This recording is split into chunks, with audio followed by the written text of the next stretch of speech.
এতক্ষণে সবাই তোমরা বুঝেই গেছো যে আজকের আলোচ্য বিষয় কী হতে চলেছে।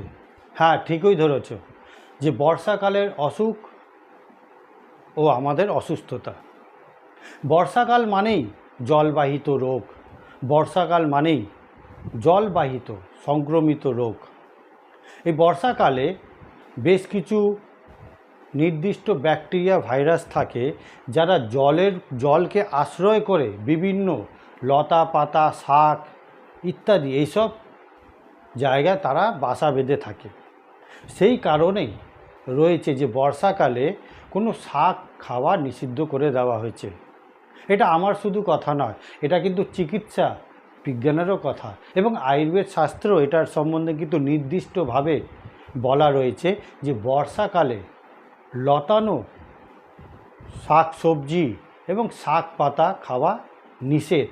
কারণ এর মধ্যে যে ব্যাকটেরিয়া ভাইরাসগুলো বাসা ধরে রেখেছে, বাসা বেঁধে রেখেছে, সেগুলো কিন্তু খুব দ্রুতভাবে বংশ বিস্তার করে এবং এদের আকার আকৃতি এতটাই ছোট যে তারা আমরা কিন্তু খালি চোখে সেভাবে দেখতেও পাই না। এবং বর্ষাকালে যদি আমাদের শাক সবজি খেতেই হয় সেরকমভাবে, তাহলে আমাদের কিন্তু খুব ভালো করে ধুয়ে নিতে হয়। এবং ভালো করে ধোয়া মানে শুধু জল দিয়ে ধোয়া নয়, বেকিং সোডা লাগবে, সেখানে নুন লাগবে। এত ঝঞ্ঝাট কে পোহাবে? জানে সবাই, হয়তো আজকে করলাম, কালকে হয়তো করলাম না, যার থেকে আমার সে দেহে রোগটা বাসা বেঁধে নিতে পারে। যে কারণেই একেবারে নিষিদ্ধ করে দেওয়া হয়েছে যে বর্ষাকাল পুরো মরশুমটা যাতে লতানে শাক পাতা, ঘাস পাতা ইত্যাদি যা কিছু শাক রয়েছে, শাক পাতা আমরা খাই, লাল শাক, থানকুনি শাক, কলমি শাক, বেতো শাক, ঘিমে শাক, ব্রাহ্মী শাক ইত্যাদি যাবতীয় যে শাকগুলো আমরা খাই, সে শাকগুলো খাওয়া একেবারে নিষিদ্ধ। এর পাশাপাশি বর্ষাকালে আরেকটা যে রোগ আমাদের যার দ্বারা হয় সেটা হচ্ছে জলবাহিত রোগ।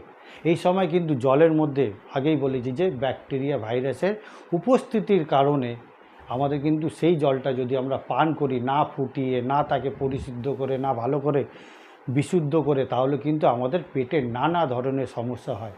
এবং এই সব থেকে যেসব সমস্যা হয় বর্ষাকালে, তার মধ্যে হচ্ছে প্রধান চুল উঠে যাওয়া, মাথায় খুশকি হওয়া, পেটের নানা ধরনের বদহজম, পায়খানা না হওয়া, অ্যাসিডিটি, গ্যাস, অম্বল ইত্যাদি। এছাড়া চোখের সমস্যা বর্ষাকালে কিন্তু প্রকট হয়ে পড়ে। কারণ ওই বর্ষাকালে যে ব্যাকটেরিয়া এবং ভাইরাসগুলো রয়েছে, যে জলকে আশ্রয় করে, শাক পাতাকে আশ্রয় করে, যেগুলো যদি আমরা পরিশুদ্ধভাবে না করে খাই, তাহলে কিন্তু আমাদের এই সমস্ত রোগ হয়। বর্ষাকালে আরও একটা রোগ হয় যেটা হচ্ছে স্কিনের সমস্যা, মানে চামড়ার সমস্যা। সেটা ওই জলবাহিত সংক্রমণের জন্য। বর্ষাকালে তো বললামই যে শাক পাতা খাওয়া নিষিদ্ধ করে দিতেই হবে। এছাড়া এর পাশাপাশি কিন্তু জলকে যখন আমরা পান করব সেটা কিন্তু ফুটিয়ে পান করতে হবে। এবার এছাড়া জলের মধ্যে যদি একটু ফিটকিরি দেওয়া যায়, অথবা জলের মধ্যে যদি একটু তুলসী পাতা ছড়িয়ে দেওয়া যায়, অথবা জলের মধ্যে যদি সজনে পাতা কিছুটা পরিমাণে দিয়ে দেওয়া যায়, তাহলে কিন্তু জলটা পরিশুদ্ধ হয়ে যায়।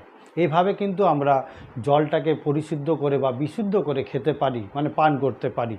এর পাশাপাশি যেটা বলবো, সবার তো সেই ওই মেশিন বা ফিল্টার মেশিন কেনার সামর্থ্য থাকে না।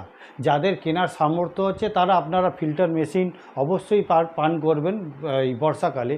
আর যাদের এই বর্ষাকালে কেনার সামর্থ্য নেই, তাদের জন্য আরও একটা অ্যাডভান্স লেভেলের জলকে পরিশুদ্ধ করে দেওয়ার আমি একটা উপায় বলে দিচ্ছি। যেরকম একটা যে পাত্রে আমরা জলটা রাখবো, সেই পাত্রের মধ্যে আমরা এক টুকরো আদা, আধখানা লেবু, পাতি লেবু আর 3টে বোটা সমেত কাঁচা লঙ্কা আমরা ওর মধ্যে দিয়ে দেবো। ঠিক আধ ঘন্টা থেকে 1 ঘন্টার মধ্যে জলটা একেবারে পরিশুদ্ধ হবে। এবং এর পাশাপাশি জলে কিন্তু পর্যাপ্ত পরিমাণে মিনারেলসের উপস্থিতি ঘটবে। মানে কত সুন্দর একটা কথা বললাম, অনেকেই হয়তো জানতে না তোমরা। তো এই জিনিসটা তোমরা এটা করো প্রত্যেক দিন, কিন্তু এটার যে শর্ত হচ্ছে প্রত্যেক দিন আমার জলটাকে পাল্টে দিতে হবে, আর কিছুই না। মানে এটা 24 ঘন্টার এর ভ্যালিডিটি, যেটা আমি আজকে করলাম 24 ঘন্টা। তো বর্ষাকালে যেটা আরেকটা কথা বলছিলাম যে আমাদের স্কিনের বিভিন্ন সমস্যা হয়। এই সমস্যাটা আসছে কখন থেকে? যখন আমরা গরমকালে গরমের ঘাম থেকে যাতে দেহে ঘাম না হয় সেই থেকে বাঁচতে যখন আমরা বিভিন্ন ট্যালকম পাউডার ব্যবহার করছি আমাদের চামড়ায়, সেই ট্যালকম পাউডারের দ্বারা কিন্তু স্কিনের সমস্যার সূত্রপাত ঘটে যাচ্ছে। আর দেহ আমাদের তখনই ঘাম বেরোয় দেহ থেকে যখন আমাদের দেহ অতিরিক্ত উত্তাপ হয়ে যায়। দেহের অর্গানগুলো অতিরিক্ত উত্তাপ হয়ে গেলে সেই উত্তাপটা কিন্তু আমাদের দেহের স্কিনের বা ত্বকের মাধ্যমে কিন্তু জল হয়ে বেরিয়ে যায়। ঠিক যেরকম আমরা এসি মেশিনটা ব্যবহার করি, যেমন ঘরকে ঠান্ডা রাখার জন্য ঘরের গরম আবহাওয়া বা বাতাসকে বের করে দেয় বাইরে জলের মাধ্যমে, ঠিক আমাদের দেহেও কিন্তু সেই এসি মেশিনটাও কিন্তু রয়েছে। এবার আমরা যদি দেহের অতিরিক্ত উত্তাপকে বন্ধ করতে মানে বাইরের বা নিজের সৌন্দর্য বজায় রাখতে, নিজের বা লোক লজ্জার হাত থেকে নিজেকে রক্ষা পেতে, নিজেকে টিপটপ বা স্মার্ট দেখাতে যদি যখন আমরা ওই গরমকালে পাউডারগুলো ব্যবহার করছি তখন সেই পাউডারগুলো আমাদের যে ত্বকের মধ্যে যে ছিদ্রগুলো রয়েছে সেই ছিদ্রগুলোকে বুঝিয়ে দিচ্ছে। ফলে দেহের মধ্যে যে অতিরিক্ত উত্তাপ এবং এছাড়া যে দেহের মধ্যে যে টক্সিনগুলো বা বিষ পদার্থ বা বিষ জীবাণুগুলো থাকে সেগুলোও কিন্তু বেরোতে পারছে না।